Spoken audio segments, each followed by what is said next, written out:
I'm sorry, I'm gonna have to introduce myself to you again for about the what, I don't know, 20 years time since the beginning of a semester, but for those who've never seen me before, I need to do it. So, welcome, my name is Natalie Doyle, and I am Acting Director of the Monash European and EU Centre, and it is my great pleasure to welcome you to this public lecture, which is to be delivered by Mr. Stuart Gill, British Consul-General in Melbourne. The British Consul-General has been a great friend of the Centre. Over lunch we actually discussed how we can formalise, widen and deepen all those terms you want to use, which go with the European Union. Our programme of internships, because we regularly have students who actually do internships with the British Consulate. Now, you are here to listen to Stuart, who will be talking to us about the UK and EU in the Asian century, and give us the British view from down under. So there's quite a few dimensions to this talk. This talk shall be followed by question time, of course. And just to give you a little bit of information about Stuart's biography, Stuart has been Consul-General in Melbourne since July 2008. And began his career in the UK government's Department for Trade and Industry before moving to the Foreign Commonwealth Office in 1994. And then from 1994 right up to 2002, there's quite a list of very interesting positions, but I do not want to waste too much time on those details. So I will focus on one point. It is when Stuart returned to London in 2002 after all those engagements, he became responsible, because it's directly relevant to your talk, he became responsible for transatlantic trade issues before heading up a team dealing with the EU's relations with the Americas and Asia, right? So that's the point that I wanted to make. And during the UK presidency of the EU in 2005, he chaired the EU's working group on EU-US relations at the start of George W. Bush's second term. That must have been very interesting. Very interesting times indeed. In any case, you have received the information, so you have more information on Stuart's background, and I really want to hand over right now so we can hear Stuart's contribution. I would just point out to you that this microphone has got a certain scope, so that's why you've got the portable microphone. So I would ask you to please join me in welcoming our speaker today.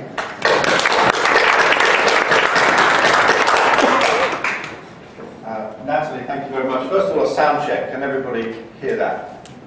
Yes, if you can't hear me, say so. No.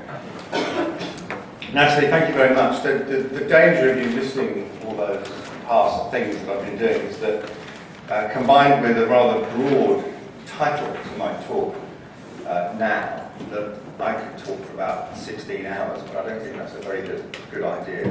And I could talk about too many things. So I'm going to try and have a bit of a focus if I can. But I'm very pleased to be here, and thank you very much for the invitation. So a little bit of background to begin with. Now, as Natalie said, I've been doing this job for about 3.5 years now. I was told a number of things before I started this job in Australia, and I'd never been to Australia before I got this job. And I was told a number of things, including that one of the many Australian creatures would eventually kill me. That's the danger of reading Bill Bryson's book on the plane coming over. I was wondering whether I'd made the right decision. I was told that Australians would mercilessly tease me as a POM, that Aussie rules football does actually have rules, and that the sun always shines in Melbourne. 3.5 years later, I have avoided deadly animals, evidently. I have, in contrast, mercilessly teased Australians about the Ashes, and given that I have such a wide subject today, I'm happy to talk about that. I'm getting some applause from the front now, that's very good. I have grown to love footy, and the long drought here finished just about the day that I set foot in Melbourne. But I was told one other, more meaningful thing. I was told that the UK-Australia relationship was in good shape, but I shouldn't take it for granted. And I haven't forgotten that. And this has proved to be true. Australia is changing so much, demographically, economically, and in its geopolitical status, that I would be foolish to think that Britain's relationship with Australia would remain static. One of the things I do in my job is I get to meet a lot of the Brits here, obviously, and some of them have been here a long time. And talking to some of the British expats here, perhaps the older ones, I get a glimpse into what Australia was like 30, 40, 50 years ago. And by comparing that, because their attitudes are a little bit stuck in those times, and comparing that to what I see today in Australia gives me a very clearer view of Australia than I had when I was sitting on the aeroplane reading Mr. Bryson's book. And so the point about not taking the relationship for granted has proved to be an important lesson for me. And it's relevant to what I want to say today about Britain's place in the world, or rather Britain's role in Europe in a changing world. Now, no country can afford to take any of its relationships for granted. Diplomacy is not a zero-sum game. In the same way that Australia looks at its relationships with the US and China, described to me only this week by a former Australian Minister of Foreign Affairs, as a false choice between one or the other, but a more complicated process with a crucial security ally on the one hand and a crucial economic partner on the other. So Britain looks upon its relationship in the world, its place in the world, through a prism of myriad interconnecting relationships. But let me give you a bit more perspective on how I see this and how I'm currently seeing it. As Natalie has explained, I've spent the best part of 4 years in Australia. Prior to that, I spent 8 out of the previous 10 years either in Brussels or in the Europe Directorate of the Foreign Office.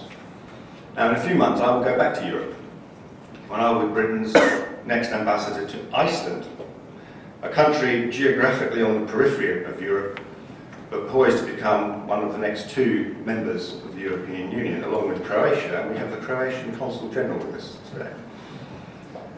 Now, while I've been here, I've been mostly concerned with economic issues, working to increase British exports to Australia and Australian investment in the UK, but also seeking to explain what's been going on in the UK economy and the Eurozone.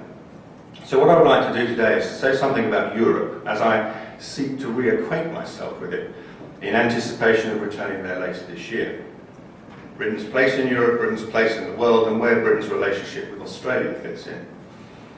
Largely this will have an economic focus, so please don't ask me to solve the Middle East peace process, because I won't be able to do that today. Let's start, however, with a little bit about Britain's place in the world, as expressed by my boss, the Foreign Secretary, William Hague.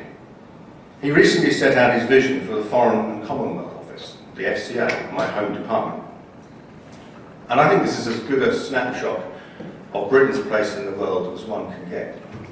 When Mr. Hague became Foreign Secretary following the general election in May 2010, he'd been opposition spokesman for foreign affairs for about 6 years.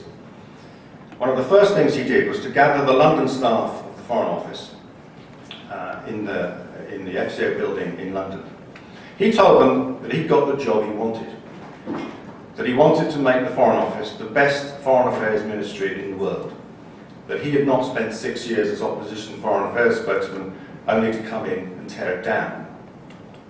Now I should tell you, and I hope we're in the confines of a Chatham House protected environment here, Chatham House rules, but there were a few audible signs of relief in the room when he said this.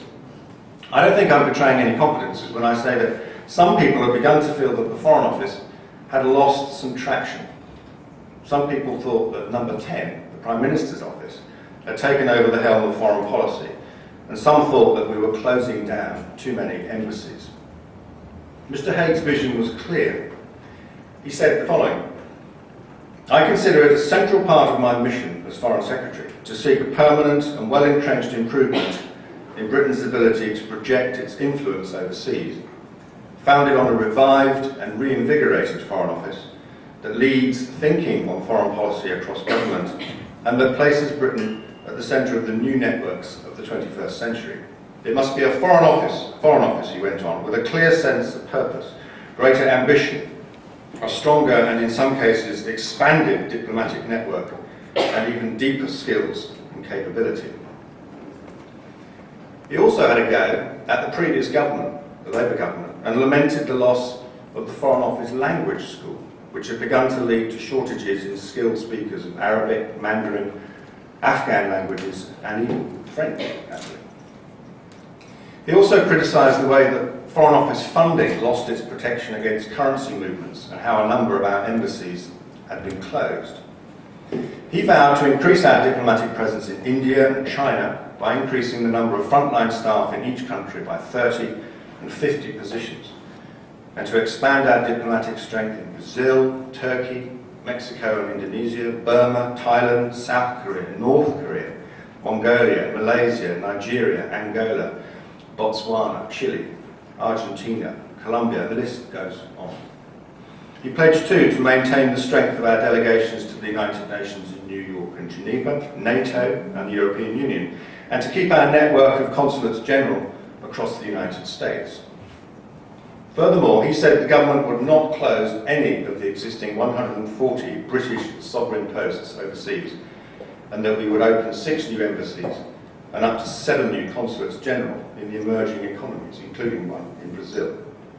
And there are lots of other examples as well. And I know there is a debate about the coverage in DFAT overseas, but I won't go into that.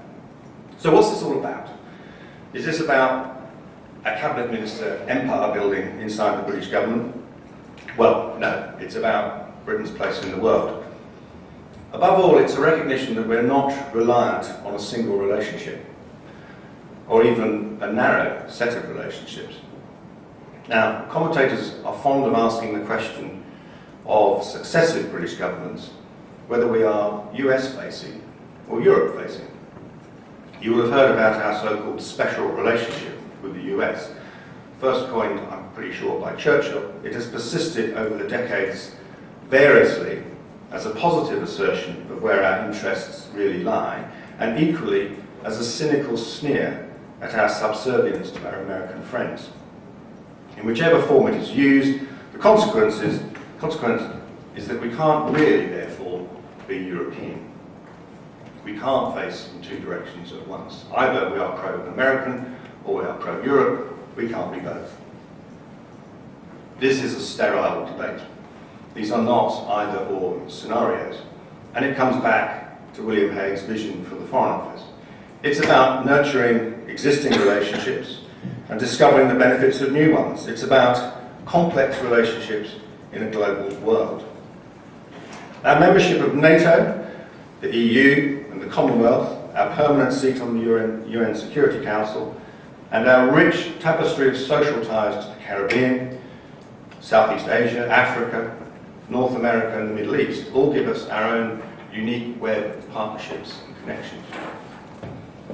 We have all the advantages of the English language, making it easier for us to connect and do business around the world and to be open to the ideas of others. It even helps us in Australia sometimes. We are one of the world's great homes of science, innovation, learning, culture and trade. Along with our armed forces, the strength of our diplomacy and our aid